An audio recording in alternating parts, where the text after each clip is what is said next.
गिरिडीह में भाजपा नेता और प्रदेश अध्यक्ष बाबूलाल मरांडी ने चंदौरी मंडल के एक स्कूल में प्रधानमंत्री नरेंद्र मोदी के मन की बात कार्यक्रम को कार्यकर्ताओं के साथ सुना।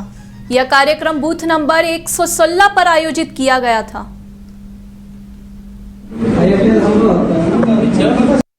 अपने पैरों पर किस प्रकार से लोग खड़े हो रहे हैं, तो ये सारी चीज़ों के बारे में बताते भी हैं और दिखाते हैं ताकि लोग प्रेरित हो सके। कि प्रधानमंत्री जी शुरू से कहते हैं सबका साथ, सबका विकास, सबका विश्वास और सबका प्रयास। हमें अगर देश को 2047 तक विकसित भारत बनाना है तो फिर सबको मिल करके बनाना है, सबको मेहनत करना होगा और इसमें से ही लोगों को वो प्रेरित करते हैं। और प्रत्येक महीना के अंतिम जो रविवार होता है उस रविवार को प्रधानमंत्री की मन की बात वो करते हैं और हम लोग भी प्रयास करते हैं कि लोग उनकी मन की बात को लोग सुने ताकि उनसे लोग प्रेरणा ले सकें।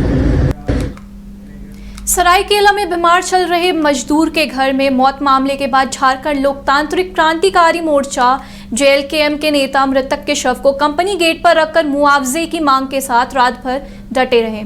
आदित्यपुर औद्योगिक क्षेत्र ऑटो क्लस्टर के पीछे हथियाडीह स्थित Soni auto and allied company unit 3 में कार्यरत ठेका मजदूर सर्वेश्वर महतो की मौत हो गई है, जिसके बाद नाराज परिजनों के साथ जेएलकेएम नेता लगातार मुआवजे की मांग कर रहे हैं। कंपनी के corporator HR doctor Saurabh Banerjee ने बताया कि कंपनी प्रबंधन मृत मजदूर के आश्रितों को दाह संस्कार एवं श्राद्ध क्रम के लिए 1 लाख रुपया सहायता राशि देने को तैयार है। इसके अलावा आश्रित को एक स्थायी नौकरी भी दी जाएगी। इन्होंने बताया कि मजदूर बीमार चल रहा था और उसकी मौत घर पर हुई है, बावजूद इसके 15 लाख मुआवजा मांगना कहीं से उचित नहीं है। मामला है कि मंगलवार रात को ये ठेकेदार मजदूर है, ये हम लोग के पास आया कि हमारा तबीयत ठीक नहीं लग रहा है एंड फिर 2:30 बजे हम लोग को बोला कि हम घर जाना चाहते हैं। तो ये अपना बाइक लेके निकल रहा था, तो हम लोग बोले नहीं रात का इतना समय है, तुम कार्ड आउट करो, पंच आउट करो और हम लोग का आदमी तुमको घर पहुंचा दे। तो इन लोग को घर मेरा सिक्योरिटी और एक सुपरवाइज़र मिला के घर पहुंचा दिया। मंगलवार रात का ये घटना है एंड कल शुक्रवार रात को इसका देहांत हो गया। अब ना एक कंपनी के अंदर में कुछ हुआ है, ना कंपनी इसका कोई जिम्मेदारी लेते हैं, कुछ नहीं हुआ। तब भी इन लोग ज़बरदस्ती आके हमारा गेट पे आके ये बोल रहा है कि हम लोग को 15 लाख रुपए का कंपनसेशन चाहिए। हम लोग कितना भी बोले चलो ठीक है, छोटा छोटा बच्चा है, ये बच्चा लोग को पालने के लिए हम लोग स्थायी नौकरी दे रहे हैं और तुमको दाह संस्कार करने के लिए 1 लाख रुपए के जैसे दे रहे हैं ताकि तुम्हारा श्राद्ध और दाह संस्कार ये सब हो जाए। इनका डिमांड है 15 लाख रुपए। किस हिसाब से डिमांड हो रहा 15 लाख रुपए, जबकि कंपनी में कुछ हुआ नहीं है, कंपनी में कोई घटना नहीं घटा है, कोई एक्सीडेंट नहीं हुआ है, कंपनी के अंदर में डेथ नहीं हुआ है, तो किस बोकारो के हनुमान नगर में हो रहे बिल्डिंग निर्माण कार्य को ग्रामीणों ने रोक दिया है। ग्रामीणों के विरोध और उसके आक्रोश के कारण ठेकेदार व उसके मजदूर भाग गए। घटना सेक्टर 12 थाना क्षेत्र की है। बताते चले कि सेक्टर 12 थाना क्षेत्र के हनुमान नगर में होमगार्ड के जवानों के लिए बिल्डिंग निर्माण कार्य शुरू किया गया है, जिसे हनुमान नगर के आक्रोशित ग्रामीणों ने रोक दिया है। ग्रामीणों का कहना है कि बिल्डिंग निर्माण से हम लोगों को परेशानी होगी। दूसरी ओर ग्रामीणों ने कहा कि यदि सरकारी निर्माण हो रहा है तो निर्माण कार्य के वक्त यहां बोर्ड लगना चाहिए था, जिस पर प्राक्कृत राशि कार्य एजेंसी कार्य का नाम आदि उल्लेखित होना चाहिए। ग्रामीणों ने कहा कि हम कैसे समझे कि यहाँ सरकारी दफ्तर बनवाए जा रहे हैं, इसलिए हम लोगों ने कार्य को रोक दिया है। इधर पुलिस अधिकारी मौके पर पहुंचकर जांच शुरू कर दिए हैं तथा ग्रामीणों को शांत करवाने में जुटे हुए हैं।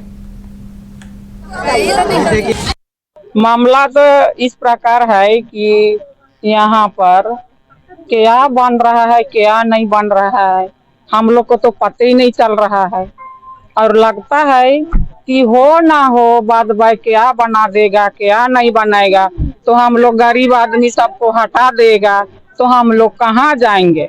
झारखंड का आदमी को तो जानते ही हैं कि कोना कोची गढ़ा ढोढ़ा में हम लोग बस के हम लोग जीवन चलाते हैं, तो हम लोग गरीब आदमी सोचते हैं कि ये बन रहा है घर सामने में, तो अगर कुछ हो जाएगा तो हम लोग गरीब आदमी कहाँ जाएंगे। बाल बच्चा लेके घर नो द्वार है दिक्कत होता है। लेटरिन भी नहीं है, बाथरूम भी नहीं है, पानी भी फेंका जाएगा तो कहाँ जाएंगे। इसी का विरोध कर रहे हैं। इसी के लिए हम लोग विरोध कर रहे हैं। क्या बन रहा है वो भी हम लोग को पता नहीं चला है। यहाँ पर हम लोग को कुछ ये नहीं कंफर्म नहीं है कि ये ऑफिस सरकारी बन रहा है। अगर सरकारी बन रहा है तो हम लोग उसमें सहयोग के लिए तैयार हैं। अगर अवैध फालतू अगर ऑफिस बने, उसका गलत उपयोग हो, दुरुपयोग, तो उसमें तो हम लोग भाई अपोज करने के लिए तैयार हैं। तो हाँ, विरोध के लिए तैयार है। दिक्कत क्या हो रही है? दिक्कत बहुत तरह का है। यहाँ जो है, जो रह रहे हैं उन लोग को तो बहुत तरह का प्रॉब्लम है। जैसे मान लीजिए कि बाथरूम है, मर मैदान वगैरह बहुत तरह का चीज, बच्चे लोग खेलते हैं, महिला लोग के साथ बहुत तरह का प्रॉब्लम है। तो ये सब नहीं होना चाहिए ना, जो सामाजिक होता है। यहाँ क्या बन रहा है, क्या जानकारी है आपको? अभी तक तो हम लोग को वही नहीं पता चल पा रहा है कि ये क्या बन रहा है। संभवतः जहाँ तक जानकारी है कि होमगार्ड का कुछ कार्यालय बन रहा है। इसी को लेकर के यहाँ काम हो रहा था, जिसको ये हनुमान नगर के ग्रामीणों द्वारा रोका गया है। हम लोग यहाँ पर आए, इन लोग से पूछताछ की कि आपको क्या दिक्कत है इसमें बनने में।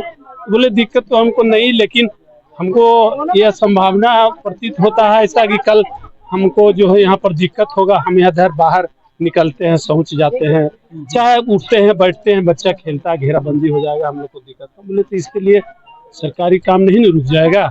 आप लोग काम होने दीजिए, बाकी जाइए जहाँ आपको आगे ऊपर। नहीं, किसी तरह कोई मारपीट नहीं, ना किसी तरह कोई बात विवाद है। बस इन लोगों को शांतिपूर्ण से यहाँ पर रोक रहे हैं। इन लोगों को हम बोले कि काम मत रोकाइए, काम होने दीजिए, बस यही बात है। बाकी आगे की कार्रवाई बरिया के द्वारा किया जाएगा। जो क्या नाम हुआ? नमस्कार, स्वागत है आपका न्यूज बाइस्कोप में। मैं हूं आपके साथ नवीन गुप्ता। रांची के नामकुम थाना क्षेत्र में सनसनीखेज मामला सामने आया है। सिपई पुल के पास रेलवे ट्रैक के किनारे नग्न अवस्था में एक अज्ञात युवक का शव बरामद किया गया है। सूचना मिलने के बाद पुलिस एक्टिव हुई, मौके पर पहुंची और शव को कब्जे में लेकर पोस्टमार्टम के लिए रिम्स भेजा गया है। पुलिस हत्या समेत सभी एंगल से मामले की जांच में जुट गई है।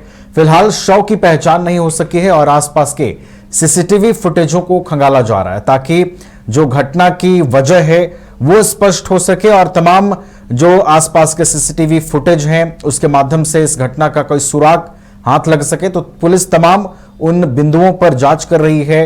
ये मामला हत्या का है या और कोई एंगल है, तमाम पहलुओं पर पुलिस जांच कर रही है।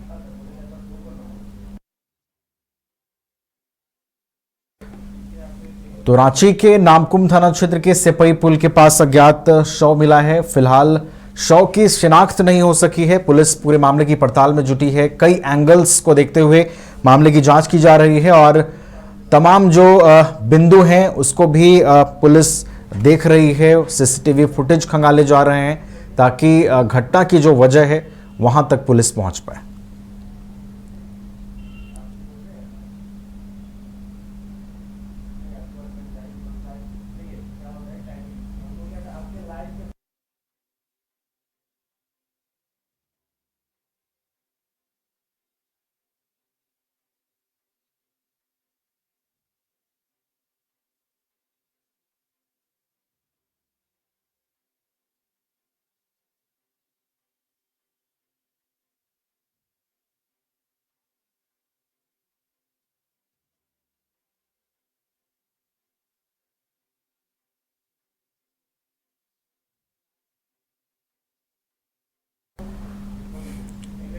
और चाईबासा में भी पुलिस को एक बड़ी कामयाबी हाथ लगी है। नक्सलियों के आर्थिक मॉड्यूल का खुलासा हुआ है। नक्सलियों द्वारा डंप की गई मोटी रकम पुलिस ने रिकवर कर ली है। 35 लाख रुपए की बरामदगी हुई है। नक्सलियों के द्वारा डंप किया गया था ये पैसा सुरक्षा बलों को टारगेट करने और एक्सप्लोसिव खरीदने के लिए ये पैसे रखे गए थे। लेकिन एक बड़ी कामयाबी के तौर पर आप इसे देख सकते हैं।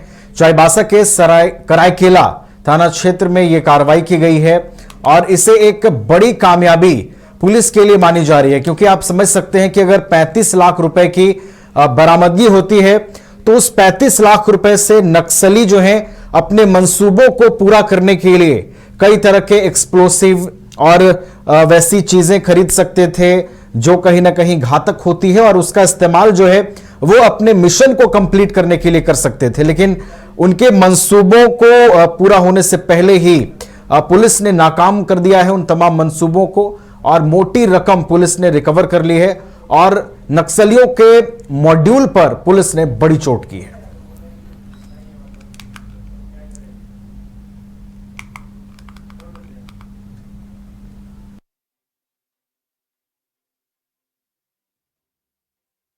को बड़ी कामयाबी हाथ लगी है। नक्सलियों के आर्थिक मॉड्यूल का पुलिस ने खुलासा किया है। 35 लाख रुपए की बड़ी राशि पुलिस ने रिकवर कर ली है। ये राशि जो है नक्सलियों के काफी काम आ सकती थी। इससे वो एक्सप्लोसिव खरीद सकते थे।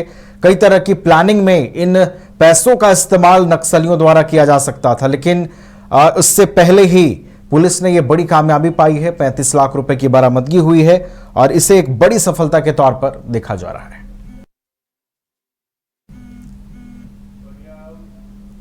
रविवार को झारखंड संयुक्त प्रवेश प्रतियोगी परीक्षा बोर्ड JCECEB द्वारा NM प्रवेश परीक्षा आयोजित की गई। बोकारो के MGM हायर सेकेंडरी स्कूल में परीक्षा केंद्र पर करीब 40 से 50 छात्राओं को परीक्षा से वंचित कर दिया गया। छात्राओं का आरोप है कि वो समय पर पहुंची थी, लेकिन गूगल मैप के कारण वो स्कूल के दूसरे गेट पर पहुंच गए, जहां कोई सूचना या गाइडेंस नहीं था। मुख्य गेट सुबह 9:30 बजे बंद कर दिया गया और गार्ड्स ने देर से पहुंचने पर उन्हें प्रवेश से मना कर दिया। छात्राओं ने गेट के बाहर प्रदर्शन कर दोबारा परीक्षा कराने की मांग की है। छात्रों की ओर से कहा गया कि 1 साल की मेहनत कुछ मिनट की देरी के कारण बर्बाद नहीं होनी चाहिए।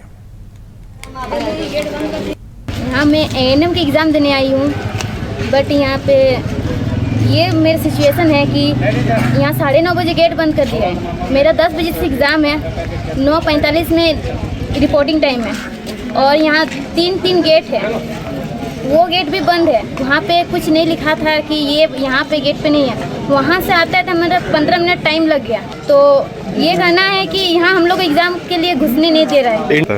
9:45 तक। हाँ, हम लोग को 9:30 में गेट बंद कर दिया है। ये क्या मतलब है? हम लोग 9:45 में आ गए थे। एंट्रेंस का टाइम कितना बजे था? और यहाँ पर 9:30 में बंद किया गया। किस चीज़ का परीक्षा देने हैं? ANM का। कितना से कितना बजे तक परीक्षा था? 10 से 12 तक। कोई सिक्योरिटी नहीं, कोई साइन बोर्ड नहीं लगा था कि इधर से गेट बंद है तो उधर से भी रास्ता, उधर से जाइए। हम लोग को नहीं पता था कि रास्ता किधर से है। तो फिर मेरे से आगे एक वो लड़की थी, हम उसके पीछे पीछे आए, तब हमको यहाँ मिला। और उसके बाद वहाँ से हमको जस्ट 45 में तो नहीं पहुँचे थे, 1-2 मिनट लेट ही था। वहाँ से आने में एडमिट कार्ड निकाले आए और यहाँ पहले से 2-4 को लड़की खड़ी थी। वो बोल रही है कि टाइम से पहले गेट बंद हो चुका है। तो उसका पूरा रिक्वेस्ट किया, पूरा बोले तो किसी ने नहीं सुना। ANM के एग्ज़ाम देने आए थे। हम लोग को इधर इसके बारे में पता नहीं था। ये स्कूल पर गूगल मैप का यूज़ किया। गूगल मैप वो वाला गेट बताया, वो गेट पे कोई नहीं था कि बताता कि हाँ इस गेट पे एंट्री नहीं है, ये वाला गेट पे एंट्री है। खड़े रहे, फिर देखे टाइम हो रहा है, गेट तो खुल ही नहीं रहा। फिर जब इधर आया तो गेट बंद हो चुका था। जब ये बात सिक्योरिटी के बोले तो सिक्योरिटी बोल रहा है मेरा हाथ में कुछ भी नहीं है। हाँ, मैं ANM के एग्ज़ाम देने आई हूँ, बट यहाँ पे ये मेरी सिचुएशन है कि यहाँ चलिए खबरों में बढ़ेंगे आगे। अगली खबर रामगढ़ से सामने आ रही है। रामगढ़ में एनकाउंटर स्पेशलिस्ट कहे जाने वाले इंस्पेक्टर PK सिंह को सस्पेंड कर दिया गया है। आरोप है कि 23 जुलाई को यौन शोषण के आरोप में हिरासत में लिए गए आफ्ताब अंसारी थाने से फरार हो गया, जिसके बाद पुलिस कप्तान की रिपोर्ट और IG के निर्देश पर PK सिंह पर कार्रवाई हुई है। CCTV फुटेज में फरार आफ्ताब अंसारी नजर आया है और अब पुलिस पूरे मामले की जांच में जुटी है। फिलहाल आफ्ताब की गुत्थी को लेकर जो है कई तरह के सवाल खड़े हो रहे हैं।